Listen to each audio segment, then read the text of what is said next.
আসসালামু আলাইকুম আমাদের ইউটিউব চ্যানেল সাজ্জাদ টিউটোরিয়ালে স্বাগত প্রত্যেককে। আজকের এই পর্বে আমরা দেখব স্থানীয় সরকার প্রকৌশল অধিদপ্তর এলজিইডি এর প্রশ্নের সমাধান। ওকে, এটা ছিল হিসাব সহকারী পদের যে প্রশ্নটা এসেছিল 26 ফেব্রুয়ারি 2021 সালে, সেই প্রশ্নটির সমাধান দেখব। ওকে, কারণ হচ্ছে তোমরা জানো আগামী 24 ফেব্রুয়ারি 2023 সালে এলজিডি পরীক্ষা হতে যাচ্ছে। তাদের জন্য আজকের এই পর্বের ভিডিওটি দেখুন, খুবই গুরুত্বপূর্ণ। ওকে, তো আমরা বেশি কথা না বলে প্রশ্নটি সমাধান করি। দেখো যে প্রথম প্রশ্নটি এখানে ছিল যে মুজিব বর্ষের সময়কাল কত। খুবই গুরুত্বপূর্ণ এই মুজিব বর্ষের সময়কালটা। ওকে, তুমি জানো মুজিব বর্ষের একটা লোগো আছে, সুন্দর লোগো আছে, সেই লোগোটার ডিজাইন করেছে কিন্তু সব্যসাচী হাজরা। ঠিক আছে, খুবই গুরুত্বপূর্ণ। এরপরে মুজিব বর্ষের যে এখানে আসছিল, এখানে যে এসেছিল যে মুজিব বর্ষের সময়কালটা কত, মানে এই ডিউরেশনটা কত, এটা কিন্তু যে 2020 সালের 17 মার্চ থেকে শুরু করে 2022 সালের 31 মার্চ, এই দেখো 31 মার্চ পর্যন্ত এর ডিউরেশন বা এর সময়কালটা ছিল। ওকে, খুবই গুরুত্বপূর্ণ। এরপর দেখো নিচের কোন গ্রন্থটি বঙ্গবন্ধু কর্তৃক রচিত নয়। খুবই গুরুত্বপূর্ণ একটি প্রশ্ন। দেখো এখানে বঙ্গবন্ধু অসমাপ্ত আত্মজীবনী লিখেছেন, আমার দেখা নয়াচিন এটাও লিখেছেন, কারাগারের রোজনামাজ এটাও লিখেছেন, কিন্তু এখানে যে আমার দেখা নয়াচিন আমার দেখা রাজনীতির 50 বছর, এটা কিন্তু উনি লেখেননি। এটা হচ্ছে আবুল মনসুর আহমেদের একটি লেখা, বিখ্যাত আত্মজীবনীমূলক রচনা। ওকে, এরপরে খুবই গুরুত্বপূর্ণ একটি প্রশ্ন যে পদ্মা সেতুর দৈর্ঘ্য প্রস্থ যথাক্রমে কত। পদ্মা সেতুর দৈর্ঘ্য প্রস্থ হচ্ছে, আমরা জানি পদ্মা সেতুর দৈর্ঘ্য হচ্ছে 6.15 কিলোমিটার এবং প্রস্থ হচ্ছে 18.10 মিটার। ওকে, খুবই গুরুত্বপূর্ণ। আর তোমরা সকলেই জানো যে পদ্মা সেতু উদ্বোধন করেন মাননীয় প্রধানমন্ত্রী শেখ হাসিনা 25 জুন 2022 সালে। খুবই গুরুত্বপূর্ণ। এরপর দেখো নিচের কোনটি প্রকৌশলী প্রতিষ্ঠান বা কোনটি প্রকৌশল প্রতিষ্ঠান এখানে ইঞ্জিনিয়ারিং ডিপার্টমেন্ট নয়। এখানে বলা ছিল কোনটি নিচের কোনটি প্রকৌশলী প্রতিষ্ঠান বা ইঞ্জিনিয়ারিং ডিপার্টমেন্ট নয়। এটা তোমার হচ্ছে এখানে এসিডি এটাও ইঞ্জিনিয়ারিং প্রতিষ্ঠান, পিডব্লিউডি এটাও, হ্যাঁ, ইইডি। এই যে ঘ নাম্বার যে প্রশ্ন আছে ঘ, বিএপিএআরডি বাপার, এটা হচ্ছে একটা ইঞ্জিনিয়ারিং প্রতিষ্ঠান নয়। ঠিক আছে, এই তিনটা ইঞ্জিনিয়ারিং প্রতিষ্ঠান, বাট ঘ নাম্বারটা নয়। আচ্ছা, এরপরে দেখো 5 নম্বর কোশ্চেনটা আমরা দেখবো। 5 নম্বর কোশ্চেন এখানে বলা ছিল যে 24 জানুয়ারি তারিখটি কিসের সাথে সম্পর্কিত। 24 জানুয়ারি তারিখটি হচ্ছে গণ অভ্যুত্থানের সাথে জড়িত।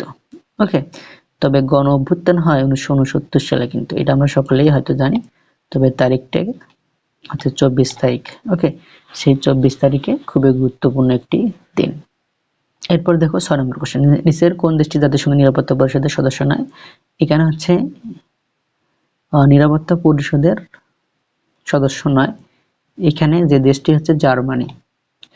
নিরাপত্তা পরিষদের স্থায়ী সদস্য রাষ্ট্রগুলো হচ্ছে আমেরিকা, যুক্তরাষ্ট্র, ইংল্যান্ড, ফ্রান্স, চীন, রাশিয়া। এগুলো জাতিসংঘের যে নিরাপত্তা পরিষদ আছে সেই নিরাপত্তা পরিষদের স্থায়ী সদস্য। তো এখানে জার্মানি কিন্তু এই জাতিসংঘের নিরাপত্তা পরিষদের স্থায়ী সদস্য নয়। ঠিক আছে, এরপরে দেখো বড় উন্নয়ন প্রকল্প কোথায় অনুমোদিত হয়। বড় উন্নয়ন প্রকল্প অনুমোদন হয় একনেকের সভায়। আমরা জানি একনেকের সভাপতি কিন্তু মাননীয় প্রধানমন্ত্রী শেখ হাসিনা। ওকে, এরপরে দেখো দুটো বানান শুদ্ধ কোনটির ক্ষেত্রে একটা মুহূর্ত, একটা হচ্ছে প্রতিযোগিতা, এই দুটো হচ্ছে শুদ্ধ আর কি। ওকে, গয় শিকার হবে। হ্যাঁ, এই দেখো গয় শিকার, আর এটাতে দীর্ঘিকার ছিল, আর প্রতিযোগিতা হবে। ঠিক আছে, এরপর দেখো 9 নম্বর কোশ্চেন যে বাংলা গদ্যের প্রথম বিরাম চিহ্ন ব্যবহার করেন হচ্ছে ঈশ্বরচন্দ্র বিদ্যাসাগর। খুবই গুরুত্বপূর্ণ। আর ঈশ্বরচন্দ্র বিদ্যাসাগর হচ্ছে বাংলা গদ্যের বিরাম চিহ্ন, তার মানে বিরাম চিহ্নের ব্যবহার শুরু করেন কিন্তু ঈশ্বরচন্দ্র বিদ্যাসাগর। ঠিক আছে, এরপর দেখো নিচের কোন বাক্যটি শুদ্ধ নয়। এটা হচ্ছে সভাপতি কর্তৃক প্রস্তাবটি অনুমোদন করেছেন। ঠিক আছে, এইটা হচ্ছে শুদ্ধ নয়। ওকে, এরপর দেখো সঞ্চিতা এবং সঞ্চিতা লেখকের নাম যথাক্রমে। এখানে হচ্ছে সঞ্চিতা, দেখো সঞ্চিতা কাব্য সংকলন করেছে রবীন্দ্রনাথ ঠাকুর, আর আছে সঞ্চিতা এটা রচনা করেছেন হচ্ছে কাজী নজরুল ইসলাম। ঠিক আছে, তার মানে এখানে যে সঞ্চিতা আছে সেই সঞ্চিতা কাব্যগ্রন্থটি রচনা করেছেন কাজী নজরুল ইসলাম, আর সঞ্চিতা রচনা করেছেন রবীন্দ্রনাথ ঠাকুর। তার মানে সঠিক উত্তর হবে গ নাম্বার। ওকে, তোমাকে পাওয়ার জন্য স্বাধীনতা কবিতাটি কি লিখেছেন? আমরা জানি তোমাকে পাওয়ার জন্য স্বাধীনতা কবিতা লিখেছেন হচ্ছে শামসুর রহমান। ওকে, এরপর দেখো মাননীয় প্রধানমন্ত্রী শেখ হাসিনা বলেন গৃহহীনে গৃহে দাও। এখানে গৃহহীনে কোন কারক? ওকে, এটা সম্প্রদায়ন কারক, অর্থাৎ গৃহহীনে গৃহ দাও মানে যাকে শর্ত ত্যাগ করে কিছু দেওয়া হয় সেটা হচ্ছে সম্প্রদান কারকের উদাহরণ। তার মানে দেখো আমরা যদি বলি ভিক্ষুককে ভিক্ষা দাও, এটা হচ্ছে সম্প্রদান কারকের উদাহরণ, অর্থাৎ যাকে শর্ত ত্যাগ করে নিঃস্বার্থভাবে কিছু দেওয়া হবে সেটা হচ্ছে সম্প্রদান কারকের উদাহরণ।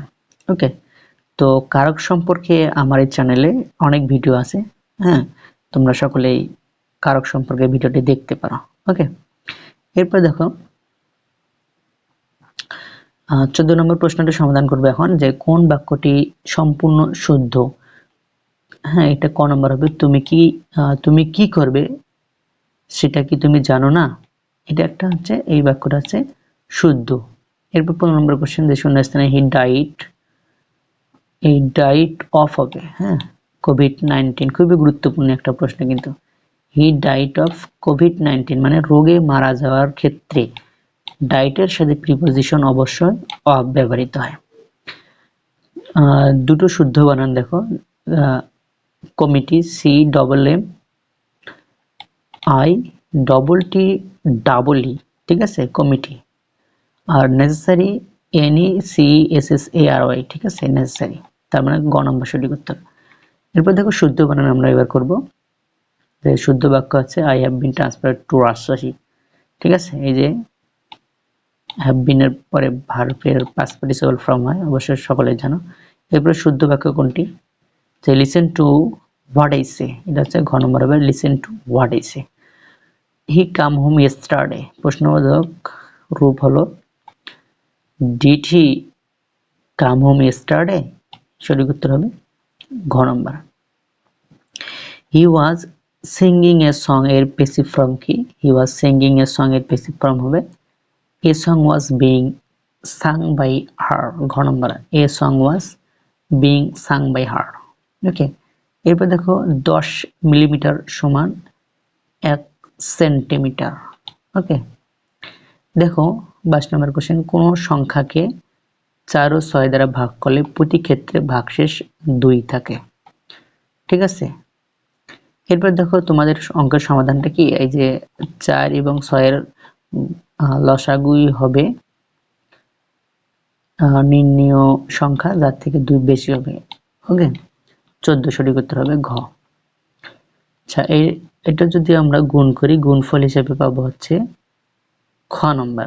ওকে, অর্থাৎ 4 পজিশন 100, হ্যাঁ, তোমার 1 ঘর 2 ঘর 3 ঘর পর দশমিক দিতে হবে। 24 নম্বর কোশ্চেন, 4 সেন্টিমিটার ব্যাসার্ধ বিশিষ্ট বৃত্ত আঁকলে কেন্দ্র হতে পরিধির দূরত্ব কত হবে? কেন্দ্র থেকে পরিধির দূরত্ব হবে অবশ্যই 2 সেন্টিমিটার, কারণ এখানে ব্যাসার্ধ বিশিষ্ট অর্থাৎ ব্যাস বিশিষ্ট, এর ব্যাস ছিল হচ্ছে 4 সেন্টিমিটার, এর অর্ধেক হচ্ছে 2 সেন্টিমিটার। এই আচ্ছা, এটা ছিল 25 নম্বর কোশ্চেনে, এটা ছিল একটা ভগ্নাংশের যোগ করো। অবশ্যই জানো এখানে হচ্ছে যে হরগুলো আছে সেই হরগুলো লসাগু করতে হবে, হরগুলো লসাগু যোগ করতে হবে, লসাগু করে তোমরা এটা সকলেই পাবা, তোমরা করে নিও।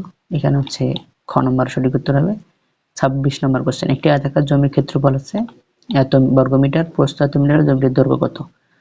তাহলে তোমরা এখানে ধরতেই পারো যে আয়তাকার জমির ক্ষেত্রফল দেওয়া আছে, আর জমিটির ক্ষেত্রফলে যদি লেখা থাকে প্রস্থ দিয়ে ভাগ করলে তো ইজিলি করা যায় আর কি, একদম শর্টকাট। তাহলে কত হচ্ছে? এখানে হচ্ছে 85 মিটার। 27 নম্বর কোশ্চেনের সমাধান দেখো, যে বৃত্তের ব্যাস 3 গুণ বৃদ্ধি পেলে ক্ষেত্রফল অবশ্যই 9 গুণ বৃদ্ধি পাবে।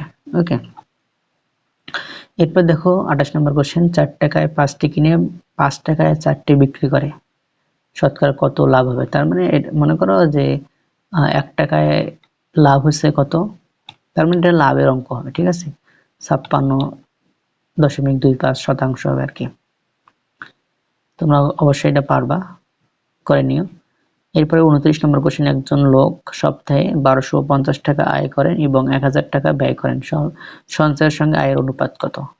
তোমরা যত আছে আয় করছে হচ্ছে সপ্তাহে আয় করেন 1250 টাকা আর ব্যয় করেন হচ্ছে 1000 টাকা, ঠিক আছে। তার মানে সঞ্চয় ওনার হচ্ছে 250 টাকা আর আয় করছে কত টাকা? 1200 টাকা। এই দুটো অনুপাতকে কনভার্ট করলে হয়ে যাচ্ছে আর কি। একটি আয়তাকার ঘরের দৈর্ঘ্য বিস্তারের 1.5 গুণ, এর ক্ষেত্রফল এত বর্গ মিটার হলে পরিসীমা কত? একদম ইজি, যে আয়তাকার ঘরটির বিস্তার তুমি যদি x ধরো আর দৈর্ঘ্য কত হচ্ছে, বিস্তারে যদি 1.5 গুণ আছে তাহলে এর সাথে গুণ 1.5 গুণ করে সত্য মতে দিয়ে এটা করতে পারবা, সমস্যা নেই, করে নিও। এরপর হচ্ছে 31 নম্বর কোশ্চেনটা আমরা সমাধান করি। এখানে দিয়েছিল যে 10 জনের একটি কাজের অর্ধেক কাজ করতে পারে 7 দিনে, ওই কাজটি 5 জন করতে কতদিন সময় লাগে? এটা সঠিক উত্তর হবে 28 দিন। এই ধরনের কাজ হচ্ছে এই দুটো গুণ করে যেটা আছে ভাগ করে দেওয়া হয়ে যাবে, একদম ইজি। 32 নম্বর কোশ্চেন হচ্ছে একটি ক্লাসে 640 জন ছাত্রছাত্রী আছে ও তার মধ্যে 40% ছাত্র, ওই ক্লাসের ছাত্রীর সংখ্যা কত? এটা হবে 384 জন, করে নিবা, এটা শতকরা অঙ্ক আর কি। একটি আয়তাকার পাত্রের দৈর্ঘ্য প্রস্থ উচ্চতা এত এত হলে পাত্রের ভিতরে আয়তাকার কত? সবগুলো গুণ করে দেওয়া হয়ে যাবে। এরপর ছিল 34 নম্বর কোশ্চেন, একটি সংখ্যা 742 থেকে যত বড় এত থেকে তত ছোট। শর্টকাট নিয়ম, দুটো সংখ্যা যোগ করে 2 দিয়ে ভাগ করবা, তাহলে হচ্ছে বড় সংখ্যাটা বার হবে আর কি, সংখ্যাটা বার হবে। আচ্ছা ওকে। একটি মাত্র বাহুর দৈর্ঘ্য জানা থাকলে নিচের কোনটি অঙ্কন করা সম্ভব? অবশ্যই বর্গ, কারণ বর্গক্ষেত্রে 4টে বাহু সমান। এরপর হচ্ছে নিচের ভগ্নাংশগুলোর মধ্যে কোনটি কোনটি বৃহত্তম? অবশ্যই এটা বৃহত্তম। তোমরা এক কাজ করবা, এই যে এর লব এর হর গুণ করে দিবা আর এর হর এর লব গুণ করে দিয়ে সাইডে লিখবা, এটা গুণ করে দিয়ে এখানে লিখবা, এটা গুণ করে দিয়ে এটা এখানে লিখবা, লেখা যেতে হবে। দুটোর মধ্যে কম্পেয়ার করে নির্ণয় করবা, আমরা সকলেই পারবা, এটা আমি জানি। এরপরে দেখো যে এই অঙ্কটার সমাধান, x এর মান বাই করতে হবে, x এর মান এখানে 0 বার হবে, অবশ্যই সমাধান করতে পারবা। যে x minus a minus b equal 2 এবং ab ইকুয়াল 24 হলে a square minus b square সমান কত? এটা হবে সঠিক উত্তর খ, ঠিক আছে। অবশ্যই এখানে সমাধান করা আছে, দেখে নিও। এরপর দেখো সাজিদ 400 কেজি ধান কিনেছেন, পেয়েছেন প্রতি ধানে এত টাকা, এত গ্রাম চাল হলে কি পরিমাণ চাল রয়েছে?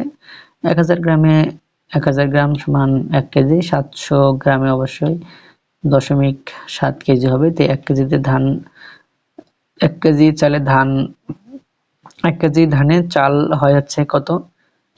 এত কেজি, আর এততে হচ্ছে অবশ্যই গুণ করে দিলে হয়ে যাচ্ছে আর কি। সকলেই পাবা, এটা আমি আশা করছি। আচ্ছা, এরপর দেখো 1 বর্গ ইঞ্চিতে কত বর্গ সেন্টিমিটার হয়? এটা হচ্ছে 6.45 সেন্টিমিটার। এরপর দেখো সাধারণ জ্ঞানের কিছু কোশ্চেন এখানে আছে। রাষ্ট্রপতি সরকারি দপ্তরের নাম হচ্ছে বঙ্গভবন। এরপর হচ্ছে ধান গাছ কোন জাতীয় উদ্ভিদ? এটা হচ্ছে ধান গাছ হচ্ছে ঘাস জাতীয় উদ্ভিদ আর কি। দেখো মুক্তিযুদ্ধের সময় ঢাকা শহর কত সেক্টরের অধীনে ছিল? 2 নং সেক্টরের অধীনে। ঢাকার তারপরে কুমিল্লা, আখাউড়া, নোয়াখালী জেলার কিছু অংশ পেয়েছিল। টেকনাফ কোন নদীর তীরে অবস্থিত? টেকনাফ হচ্ছে নাফ নদীর তীরে অবস্থিত। সরকারের সবচেয়ে বেশি রাজস্ব আসে হচ্ছে ভ্যাট থেকে, মূল্য সংযোজন কর থেকে। 1.1% এর গড় কত হবে? এটা সঠিক উত্তর হবে 0.0055। ঢাকা বিভাগে কতটি জেলা আছে? ঢাকা বিভাগের জেলা আছে 17টি, সকলে জানি। একটি সংখ্যার এত পার্সেন্টের সাথে এত যোগ করলে সংখ্যাটি কত হবে? এটা হবে 75, করে নিও। নবায়নযোগ্য শক্তির উৎস একটি উদাহরণ হলো সূর্য। 2022 সালে বিশ্বকাপ ফুটবল অনুষ্ঠিত হলো হচ্ছে কোথায়? কাতারে। ওকে, সেই কাতারে বিশ্বকাপ চ্যাম্পিয়ন দলটির নাম হচ্ছে আর্জেন্টিনা। ওকে, যাই হোক, এখানে 2021 সালে 26 ফেব্রুয়ারি যে প্রশ্ন সহকারী হিসাব সহকারী পদের যে প্রশ্নটি এসেছিল তার সমাধান করলাম। যাই হোক, ভিডিওটি অনেক লং হয়ে গেছে অলরেডি। যদি ভিডিওটি ভালো লাগে তাহলে অবশ্যই লাইক, কমেন্ট, সাবস্ক্রাইব করে পাশে থাকবেন, যাতে আমাদের নতুন নতুন ভিডিও আপনাদের কাছে এসে পৌঁছাতে পারে। ওকে, তো সেই পর্যন্ত ভালো থাকবে, সুস্থ থাকবে। খুদা হাফেজ।